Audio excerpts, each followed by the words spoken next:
Moi, c'est Judith Ekwala. Mon nom d'auteur, c'est Princesse du Vouri. Je suis d'origine camerounaise, installée au Sénégal depuis de nombreuses années.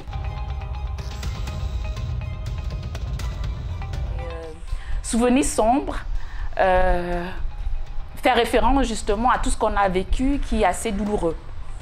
Voilà, des moments douloureux et en même temps clairs, des moments de joie qu'on a vécu et durant toute notre enfance et jusqu'à un certain âge.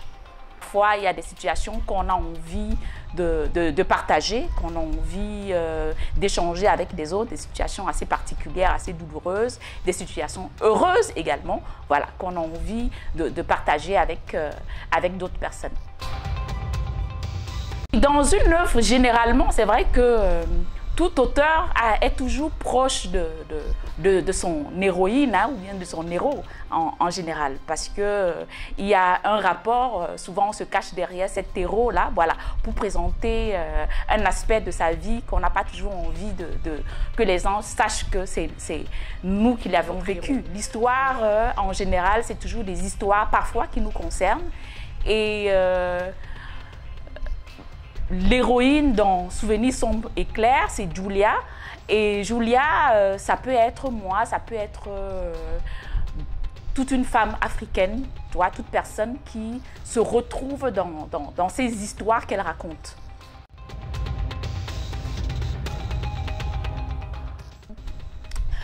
Quand on écrit, on se rend compte qu'il y a tellement de choses qui sont enfouies en nous et au fur et à mesure qu'on avance dans l'écriture, ça ressort spontanément, ça revient spontanément. Donc, c'est vraiment quelque chose de génial.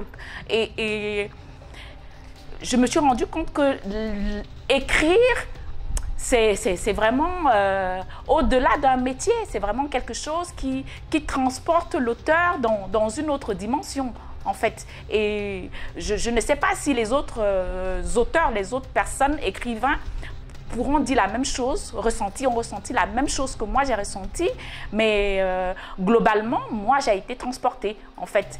Et je me rappelle qu'il y avait des moments où je fondais, j'étais en train d'écrire et je fondais en larmes parce que c'est tellement fort ce que j'ai envie de ressortir. Et voilà, donc je pense que dans ce livre, j'ai mis un peu le doigt sur des problèmes qui concernent aujourd'hui, en particulier les femmes qui souffrent vraiment de la question du viol et de la question des violences conjugales. Et voilà, pour moi, c'était vraiment quelque chose de difficile, de lourd.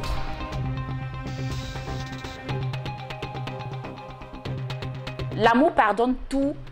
Rien ne doit aujourd'hui ébranler un amour. Pour ma part, que ce soit des problèmes religieux, ethniques, des problèmes de race, on devrait justement pouvoir surmonter tout cela par amour. Et vraiment, on trouverait davantage de paix en vivant que de l'amour, en vivant d'amour. Parce que plus on met les différences, plus on s'éloigne.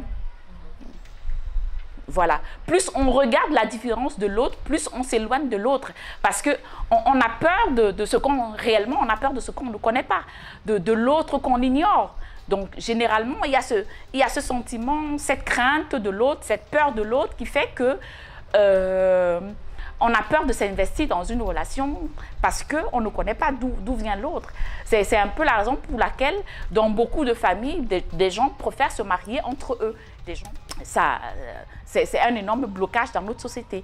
dans le livre, j'évoque à un moment donné cette question d'amour, parce que c'est vrai que je parle énormément, je parle beaucoup d'amour, je parle de l'amour de l'adolescence, l'amour de l'adolescente même déjà, comment une adolescente vit son amour et comment elle peut être confrontée à ces chantages émotionnels, justement, de trouver des gens qui sont parfois beaucoup plus matures, beaucoup plus mûrs qu'elle et céder à des chantages.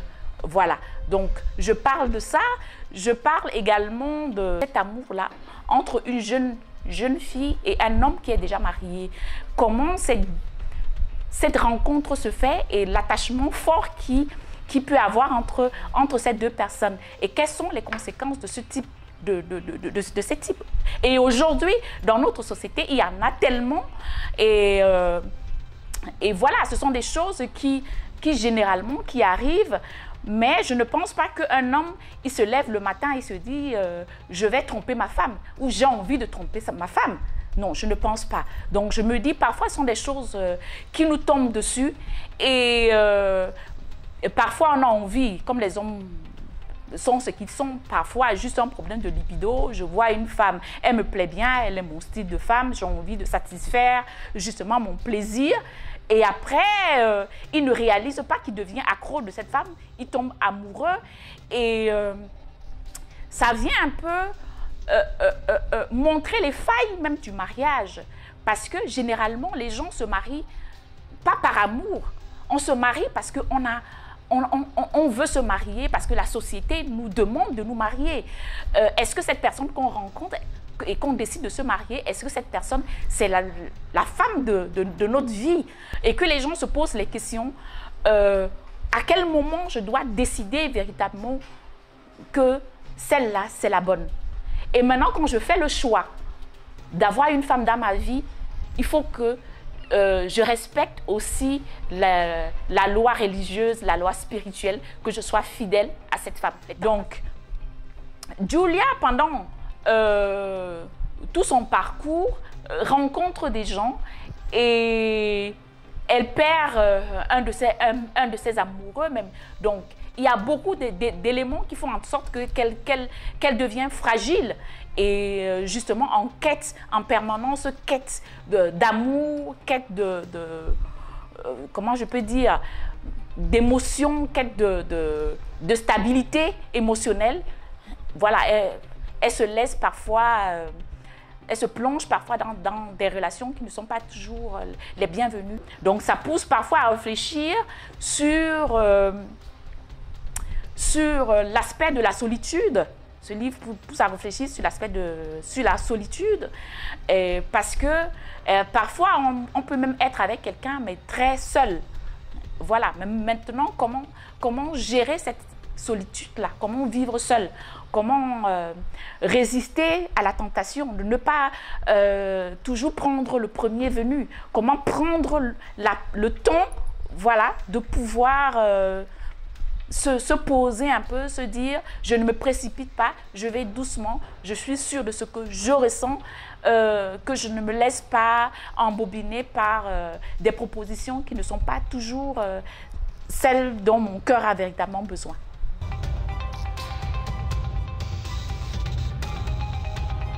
Il y a beaucoup de violences physiques, mais c'est aussi des violences voilà, psychologiques. Parce que c'est des chantages, une sorte de chantage et des harcèlements, le harcèlement surtout, et qui font en sorte qu'on est complètement déstabilisé. Et la violence physique vient rendre ces moments plus douloureux, plus dramatiques. Et dans le livre, ça montre que l'homme peut facilement se transformer, facilement. Donc, les femmes sont parfois surprises de se rendre compte que j'ai rencontré un homme, il était doux, il était attentionné et tout. Et aujourd'hui, voilà, je ne comprends pas, il est devenu violent et tout. C'est l'humain. L'humain peut facilement se transformer parce que on ne maîtrise pas sa propre nature. On ne sait pas jusqu'où certains événements peuvent nous amener. Donc la violence est en le mal, comme le mal et le bien est en chacun de nous, mais c'est comment justement pouvoir canaliser ce mal-là et ne pas le laisser nous dépasser, ne pas nous laisser surgir. Donc voilà, c'est vraiment la maîtrise de soi et travailler sur soi-même. Donc déjà, ceux qui sont les hommes qui sont, d'habitude je dis les hommes qui sont très colériques, eux, c'est vrai ils ont une facilité justement à devenir violents. Donc il faut travailler justement beaucoup sa colère et tout. Mais ceux qui sont de nature très doux, très calme, pourquoi ils deviennent violents? Il faut aller comprendre quel est le problème, quel est le drame qu'il a marqué pour que sa nature puisse être transformée de la sorte. Donc, notre société aujourd'hui, on doit davantage faire attention de comment nous éduquons nos enfants. C'est à ce niveau-là que tout commence. Donc, l'enfant se construit et en grandissant, en traversant des étapes, ça fait ce qu'il devient, en fait. Voilà. Donc, il faudrait que nous, en tant que mères, qu'on travaille justement sur nos enfants en leur donnant une éducation de tendresse, de douceur, d'amour, pour qu'ils puissent voilà, le transmettre à leur entourage, à leurs femmes. Vraiment toute une remise en question de société. La première chose, c'est que notre société, aujourd'hui, il y a eu un déphasage dans les discussions familiales. Avant, à l'époque, on discutait beaucoup en famille. Il y avait, la maman parlait à sa fille et tout. Il y avait vraiment un dialogue. Et quand il y a un problème de couple, on fait asseoir le couple et on discute sur le problème. Je ne sais pas si à l'époque, il y avait autant de féminicides ou de meurtres comme on voit aujourd'hui. Mais je ne pense pas. Notre société aujourd'hui, elle est beaucoup plus violente parce qu'on ne communique plus assez et parce que les gens se renferment dans leur vie, se renferment dans leurs problèmes, n'en parlent plus. La famille accompagnée, la famille joue un peu ce rôle de psychologue parce que nous, dans notre culture, on ne savait pas c'est quoi un psychologue. Donc aujourd'hui, moi, je salue toutes les pages des coachs aujourd'hui dans les réseaux sociaux. Vraiment, je salue toutes ces initiatives parce que ça vient un peu pallier justement à ces problèmes que les psychologues n'ont pas su. Les psychologues africains n'ont pas su aider. Ça, il faut le dire honnêtement. Les psychologues africains n'ont pas su aider leur société.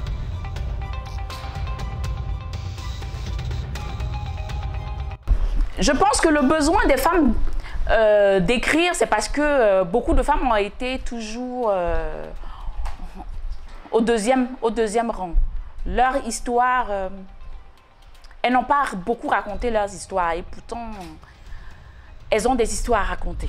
Donc, on connaît quelques grandes écrivaines africaines, mais de plus en plus, les jeunes femmes de notre génération ont justement, se sont appropriées justement du livre pour pouvoir, de la littérature pour pouvoir écrire leur histoire. Écrire leur histoire et c'est un peu comme un exutoire parce que la femme a cette fragilité-là a toujours peur d'être jugée. En fait, elle a peur d'être jugée, elle a peur de parler des problèmes qui la touchent. Et quand on voit aujourd'hui, par exemple, des artistes qui dénoncent certaines situations, une artiste comme récemment, on s'est passé au Cameroun, comme par exemple Daphné, qui parle de ce qu'elle a vécu, et que même d'autres femmes se moquent d'elle, je me dis, on a un problème dans notre société. On a encore un problème. Donc, comment se fait-il que les femmes, aujourd'hui, n'arrivent pas à soutenir d'autres femmes? Ça, on n'arrive pas à comprendre. Comment la femme condamne plus une autre femme? Pour quelle raison? Je pense que la femme devait être à même de comprendre les douleurs d'une autre femme, de comprendre les douleurs, celles qui ont accouché, de comprendre la douleur de l'accouchement, celles qui ont été violées, de comprendre qu'est-ce que cette femme peut ressentir au fond d'elle. Parce que le viol, j'en parle dans le livre, et c'était une façon pour que les gens comprennent à quel point c'est difficile, c'est douloureux, à quel point on arrache à la femme une partie d'elle-même. Parce qu'on lui ôte son droit de dire non, on lui ôte son droit de choisir, voilà, avec qui elle veut partager une intimité. Donc, c'est quelque chose voilà, qui fait en sorte que beaucoup de femmes sont déchirées dans leur âme, sont déchirées complètement au fond d'elles. Et donc, elles vont se rester dans le silence. Beaucoup vont rester dans le silence. Mais quand on a vécu certaines douleurs, le silence ne peut pas gagner. Le silence, il faut absolument que ça ressorte. Parce qu'à l'intérieur de nous, on ne trouve pas la paix. On n'est pas en paix. On a envie que ça sorte. C'est toute cette douleur-là qui te crie la nuit, c'est comme ça te parle, ça te dit « j'ai besoin de sortir, j'ai besoin que les gens sachent ce que j'ai vécu ». Donc, tu ne dors plus, tu as envie d'être quelqu'un d'autre, tu as envie de te défaire de ce fardeau-là. Et donc, parfois, la solution, c'est d'écrire, en fait. Donc, et après, on a un sentiment, un énorme sentiment de paix, on a un énorme sentiment d'être libéré justement d'un fardeau très, très, très lourd. Plutôt bien, je vais dire, parce que je m'attendais à des critiques un peu, c'est vrai que un peu, comme je disais tout à l'heure, des critiques sévères. Voilà. Mais beaucoup de gens, c'est vrai que beaucoup de gens disent que j'ai osé dire des choses que elles, surtout les femmes qui ont lu ce livre et qui les retournent, que j'ai osé dire des choses que elles n'auront pas osé dire. Pour moi, c'était une façon de dire aujourd'hui, on doit pouvoir s'ouvrir, on doit pouvoir arrêter ce silence qui nous ronge au quotidien et rompre ça et parler. Et montrer qu'il y a énormément de femmes qui souffrent silencieusement dans leur chambre, dans leur maison, et qui n'osent pas dire qu'elles ont été violées par leur père, qu'elles ont été violées par leur frère, qu'elles ont été violées par un proche parent, voilà, dans la famille, par peur d'être jugées, par peur d'être mises à l'écart, abandonnées. Et voilà, donc aujourd'hui, nous avons le droit en tant que femmes de pouvoir dire non, c'est trop, stop. On a le droit de choisir avec qui on a envie de partager une intimité. Mon corps n'est pas un objet que tu vas venir arracher par force et voilà, te faire plaisir. Non, non, pas du tout. Il est précieux, il est à moi. Et puis, voilà, le viol est un crime.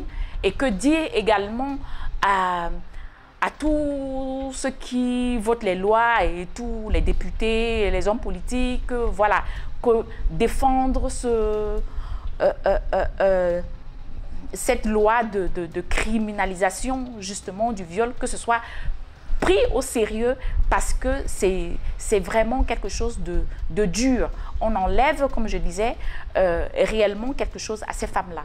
Donc, il faudrait que la société prenne conscience de ce que ça cause à long terme. Parce qu'il y a beaucoup de femmes comme l'artiste Daphné qui après n'arrive pas à avoir des rapports, n'arrive pas à avoir d'autres hommes dans sa vie, ne pourra peut-être pas faire d'enfants et tout. Donc, voilà. Et ça fait que ça a un impact sur la société elle-même.